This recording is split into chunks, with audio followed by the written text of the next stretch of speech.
Absolutely. All right. So are we on number 3 for you? We are on number 3 for me, and Go for it, buddy. don't get mad at me, but I feel like I do this every time we do a top 10. I have a split card again, but my reasoning for it is because they're both very much in the same pocket for me. One is Saint Maud, and the other is Lamb. Both are. Did not see either of them. Somehow. Really? Okay. I've been meaning to watch Saint Maud, but I feel like we've talked about it. A few did we talk times about it already? We totally did. We did a review on that at some point. You did. It was one of our podcasts. I think early in the year, maybe January, February.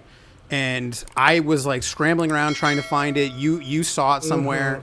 I've still not watched it, and it's honestly because I was like, oh well, I know you've seen it. Yeah. So I'll focus otherwise. Yeah. But Lamb was one I tried to see. Ash was absolutely. I was like, I can't take Ash. You know what I mean? I was like, man, I put this woman through enough. Like, I hate taking her to a movie I know she's going to hate. There's one thing, having it on in the living room. Yeah, she can escape. She can escape into Instagram or just wherever. But, like, I do feel especially bad sometimes taking her to see these, especially when I still feel her, what was the Midsummer? You know what I mean? I've taken her to Hereditary. I've taken her to Midsummer. The Lighthouse, all of those things. The Lighthouse. Oh, yeah. I've put her through a lot here. So Lamb was one where I just, in good conscience, for a man trying to stay married, I was like, you know what? I'm not going to fight I'm not going to die on that hill. So I was like, I know Mr. Volpe already saw it, so man. I will let him go for it. You know, as much as I love these movies, I will say, you know, it's not like you got to rush out to see them. If you wait a couple years, you'll be fine.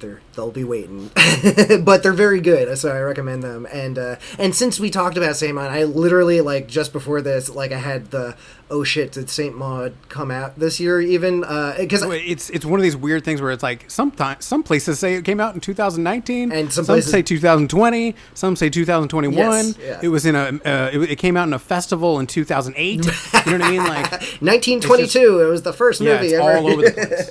All over the place. Yeah. So no, I hear you. And yeah, so when I saw oh, sorry, go ahead. Little A24 horror movie. It's about a disturbed woman named Maud who's a health care worker for people, like a hospice worker, basically, like a go to your house hospice worker who she's extremely religious and probably has definitely has a variety of mental and emotional problems, and you kind of slowly get to learn more about her and where those come from. And she basically, you know, the crux of the movie is her taking care of Jennifer Eel's character, who's an old dancer who is dying of cancer and is an atheist. And basically Maud kind of takes it upon herself. She believes she has like visions from God saying that she needs to convert this woman and save her soul before she dies.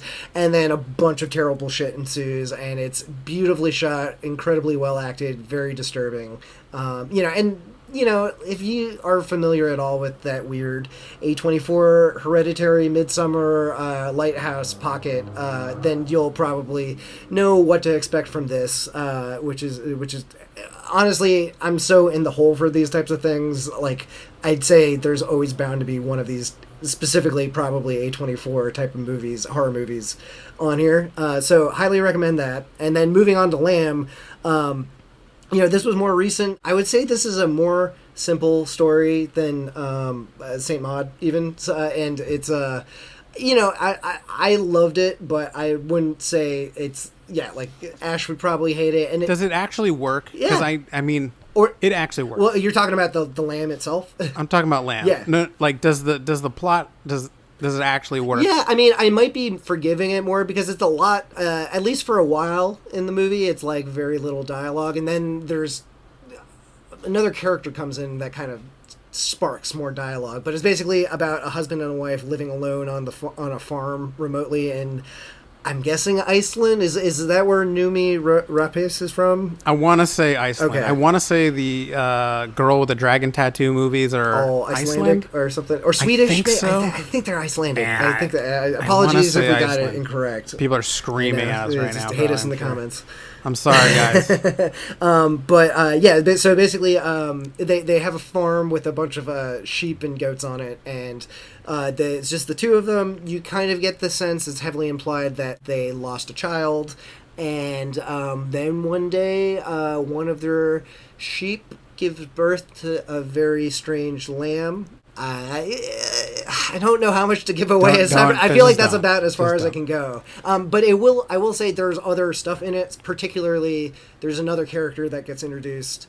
And it's just interesting. There's a lot of vague stuff in it. Like, there's some stuff that I still... Some themes that I haven't totally wrapped my head around. But it also, I think, is a very simple story. It's basically motherhood and nature versus nurture. That's all I can say, really. Okay. Right. I think the less you say, the better. Yeah, because it is such a bizarre, weird premise that, you have to be so careful about. Yeah. It's better to go in with less knowledge. But, like, I would say don't be...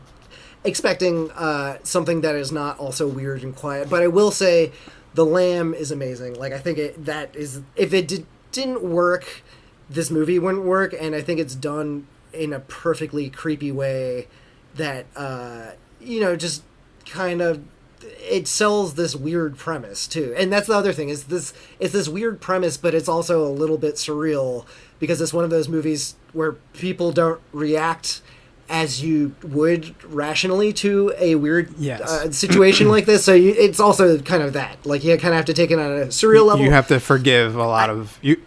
Yeah, it takes some liberties. I kind of also think it might be, like, kind of on a metaphorical level, too. Like, once again, I think some of this other character kind of comes into play with... I think that kind of ties in. Like, there's certain parallels between characters and things that happen in the story that make me connect. So I really can't say that much about it. Maybe one day we'll, like, talk about it later or something like that. But I will say, yeah, basically, if you like weird A24 indie horror movies, this scratched that itch for me this year really well. I wouldn't put it up as high as something, say, The Lighthouse or Hereditary. Those are, like, best of all times for me. But yeah, it's interesting, and I need that fix at least once a year, and I was glad to get it with this.